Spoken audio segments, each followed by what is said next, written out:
The markets are under some pressure this morning as the chances of a US government shutdown increase at the end of this month. I'm going to ask the question, should we be worried? Do we need to think about selling our positions in the stock market? What is the next move for stocks? What is the next move from here for cryptos? Stay tuned to find out and let's jump in. So this is the news story that has everybody a bit nervous this morning. It is that prediction markets see a 78% chance of a US government shutdown by January 31st. So we saw one of these at the end of last year. We actually saw that the markets kind of shrugged it off initially. And really the issue came after the shutdown had finished and we actually realized that we wouldn't be getting the government data for the months of, I believe it was October and November, that the government was shut down. So I think there was going to be no November data. Anyways, will this happen? I'm not too sure. It's uncertain right now. But I think if we look back at what happened during the last government shutdown, there wasn't a great deal for us really to be too concerned about. And it's interesting, the markets did gap down, at least the stock futures markets did gap down at the open this morning, but actually they've since started to recover those gains. The last time I looked at the S&P and NASDAQ, they were slightly positive. I think they're just around about neutral right now. So I think this is not something to be overly concerned about, but obviously it is something that we should be paying attention to, because if it does escalate and we end up with one of these situations where the government is shut down for multiple months, and this means there's not going to be the economic data being collected or being released, of course, this is going to increase the uncertainty and the market might decide to go risk off. So it is something we have to pay attention to. Right now, you can see 78% is the current chance that the government does shut down by the 31st of January. So let's keep an eye on that. With that said, before we go into Bitcoin, I just want to talk about what has been a really, really big move in the US dollar. So the dollar really started to sell off on Friday and we've seen it gap down further today. I think this is around the US government looking to potentially sell dollars for Japanese yen and try and stabilize the yen currency. This is all to do with the bond market and also the fact that the Japanese central bank is one of the largest holders of US treasuries. So really it's the US trying to protect US treasuries by looking to make some sort of intervention. Obviously, if they're selling dollars to buy yen, this is going to be more supply of dollars onto the market, obviously a cheaper US dollar. But what does this mean for risk assets? It's actually a good thing for risk assets because as the dollar goes down, risk assets are going to go up, right? Obviously, there's more supply of dollars. So naturally, risk assets priced in dollars are going to become more valuable. So what we should expect to see in this type of scenario is commodities start to raise in value, at least in US dollar terms, along with the stock market, along with Bitcoin and crypto. So let's actually jump into firstly the commodity markets, because we're seeing gold and silver really starting to respond. Gold has been on an absolute tear here and continues to make new all-time highs. I was looking at this earlier. It's just really difficult here to actually get a target on this. I mean, any longer term Fibonacci extension just isn't going to go high enough. And I think the main level I'd be looking for on gold right now is probably coming up to 5,182. So around about that 5,200 round number is where I expect gold to find the next resistance. Obviously, we've smashed through $5,000. And usually when a market approaches a big round level, people will look at that big number and say, well, I want to short gold at 5,000, or I want to take my profits at 5,000. And what you tend to see is due to this reason, you'll get a bit of a selling or shorting approaching that number. And then when the market breaks through that number, of course, there's a lot of liquidity above that number because people are looking to short, but then they've got their stop losses above there. So the market can run and it can actually squeeze those people out that have tried to short that big number. And I think that's what can happen here with gold. And for that reason, I think we can see gold probably run up to 5,200. And that's where potentially I think will be the next level that we find a pullback. We've actually seen a similar thing happen on silver. So silver breaking out from $100, and I think what we're likely to see now is the price run up to this 2.618 Fibonacci extension off the 2011 high, and that is coming in around about $111.50. So potentially that's where silver's going. It's very close to it already, and yeah, I'd expect this to probably get here this week. If I'm completely honest with you, it looks like it's either going to get there today or tomorrow. So I wouldn't be surprised if this happens very, very soon on both gold and silver, and we hit those targets. And then at that point, maybe there's some sort of consolidation, some sort of pullback. But it's very difficult to fight this trend. It's difficult to short these things when they're going absolutely parabolic like this. Obviously, we've got oil here as well. So oil is in a long trade. I talked about the breakout of this trend line. I talked about a Tom DeMart setup as well, and that was the green two going above the green one. So we're currently on a Tom DeMart 4 of a potential 9. So potentially this is going to run higher up into a 9, and I think that 9 can probably take us closer to $70 on oil. So that is something that I'm watching closely. And the other thing I wanted to talk about was bond yields as well. So I had been saying I was expecting some resistance to come in at this trend line, and we seem to be finding resistance in bond yields at this trend line as talked about. So obviously US bonds are starting to rally. I'm personally long the TLT myself, and obviously I'm expecting bond yields eventually to start to come down later on this year, coinciding with the new Fed chair coming in and being a lot more dovish, and potentially the market having to reforecast their rate expectations for the remainder of this year. I do think there will be more than none or one rate cuts, which the market seems to think at the moment. Rate cuts are going to be very, very few and far between this year. I actually think there will be several rate cuts this year, especially in the back end of this year or the middle of this year. And yeah, I am expecting bond yields to come down and that to cause a bit of a rally in bond prices. So, to be honest, if looking at the traditional markets right now, I'm thinking to myself that gold and silver are looking very overstretched and overheated. It's very hard to buy these things where they currently are, but looking for opportunities, I think oil as a long is a great opportunity. And like I say, I think the bond market for longs is a good opportunity based on the fact that I expect yields to start to fall and interest rates to start to fall.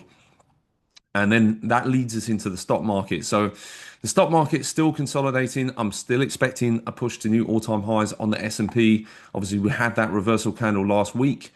Obviously, the gap down on the open on the futures market today. We are starting to push back above. We're currently flat, like I say, on the S&P, very, very slightly positive here. And I am really expecting the S&P to get back above this 6926 level. And really, what we're looking for here is going to be a daily close back above this level. And then I think we will start to see acceleration to the upside. And just looking at the NASDAQ as well, I mean, the NASDAQ, similar setup. We've got back above this descending trend line, which I talked about being very important for us to recapture. Now we're looking for a breakout above this 25,800 level. And like I say, if fears stay constrained right now, obviously the US government shutdown is going to be playing on people's minds. But at the same time, this can be one of those news stories that fundamentally isn't going to affect the sales or isn't going to affect the margins or the earnings of a lot of big companies. Obviously, we are currently going through earnings season. Earnings so far have been very, very strong, and I'm expecting a strong quarter for earnings. And it's also one of those things that people do tend to get a bit panicky about, a bit fearful about. But realistically, I don't think there's a lot to fear from this. So, me personally, I'm thinking to myself, stocks probably do push higher. They do continue to climb the wall of worry. And there's really no change to this. You can kind of see how, despite all of this noise, despite geopolitical tensions and risks, and despite people talking about government shutdowns, etc., despite prices of gold and silver going absolutely crazy, a lot of people are saying, right, these are warning signs. These are times to get very, very defensive. It's time to sell stocks. It's time to short the market.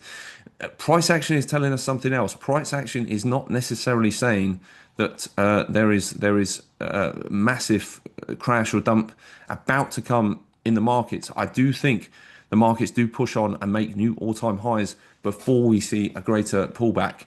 And that's how people get trapped.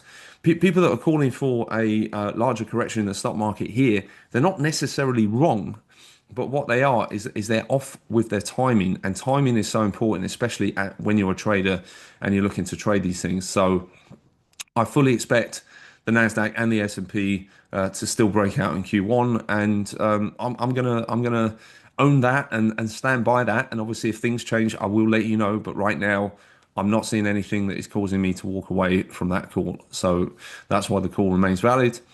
And finally, looking at Bitcoin and crypto. So I'm going to first show you what I'm seeing with my sort of bearish hat on. So if you're a bull, you might want to look away now. But we've basically had this breakdown. We've had this breakdown from this key support here, obviously this key long-term trend line on a shorter term time frame. On the 4 hour, we've actually had this bear flag as well. So when I saw this consolidation connecting these lows, I was actually looking for a move.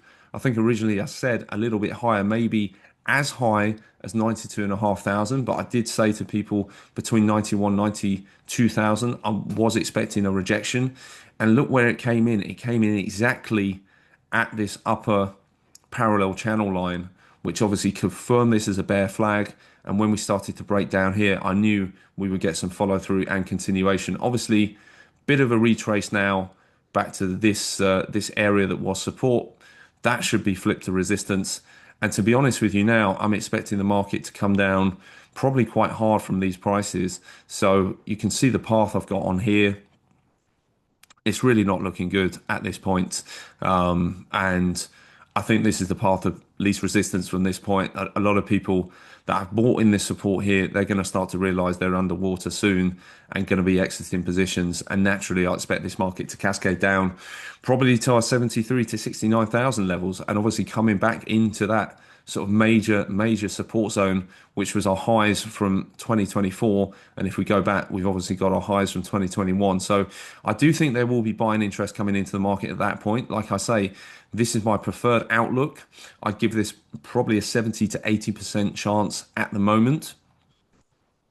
Looking at my more bullish outlook, it would be this. It would be, look, we're going to get back above the support we've just lost. I mean, if we can recapture 90,000, if we can then get back above this 92,500 level, which I've been talking a bit about, then potentially we could still get this rally up above 100,000. And look, fundamentally, the conditions are there for Bitcoin to rally right now. You know, the Fed's starting to ease liquidity, the intervention into the bond market, potentially, or should we say the currency markets with buying some yen. Obviously, the dollar starting to devalue. Like all of this should be seeing a bullish response in cryptocurrency and Bitcoin. But the metals market is obviously responding, but Bitcoin's just not. And that just tells me Bitcoin's a lot weaker than even I expect. Even I'm thinking, look, we should be rallying here. I was buying in on this support last week, thinking, right, we could get a bit of a pop now. Trump's walked back these tariffs. There's going to be no military action in Greenland.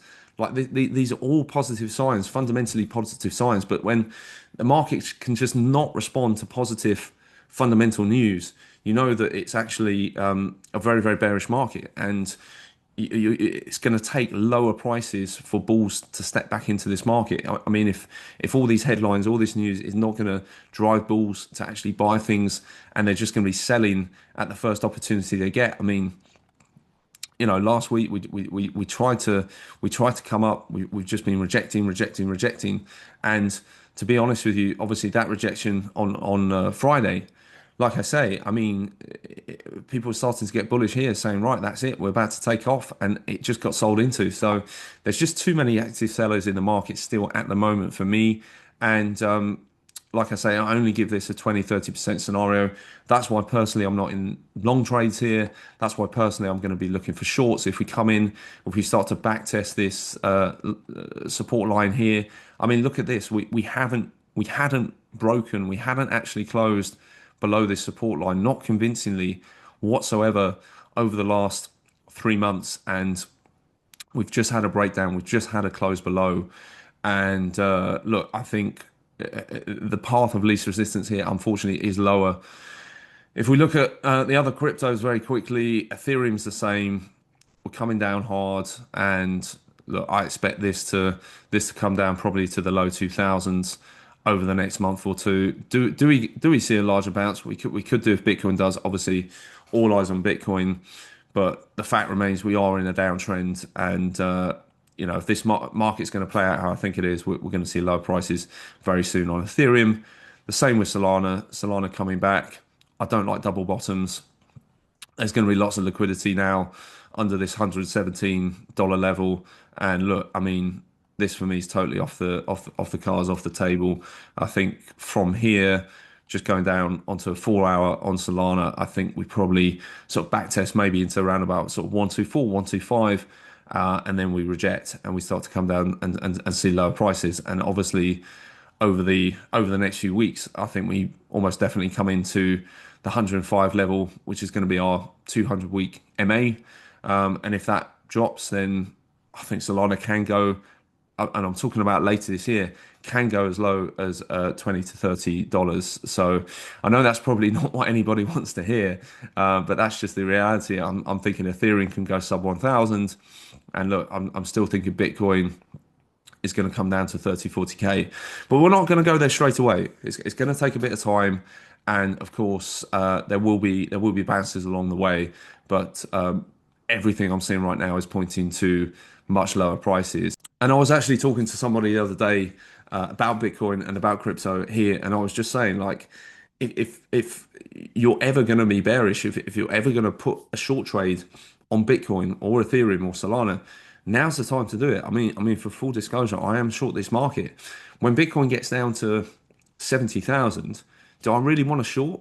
Knowing how much support there is around there, knowing that we could get a big bounce up to 80K, maybe even back to 90K, maybe back to 100K. Who knows? We know how volatile this stuff is. No, I don't really want to be putting on shorts at 70K. I don't really want to be putting on shorts under 80K, if I'm honest with you.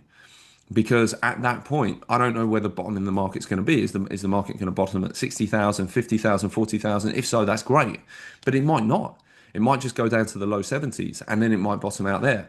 So if you're looking at this from a risk reward perspective, if you've got Bitcoin trading around about 90K and you're fairly certain the low is not going to be 90,000, not 80,000, because you can see the market structure and you can see how heavy the selling pressure is. And you can see no matter what comes out, we just can't seem to make a move higher. And we're in a confirmed downtrend.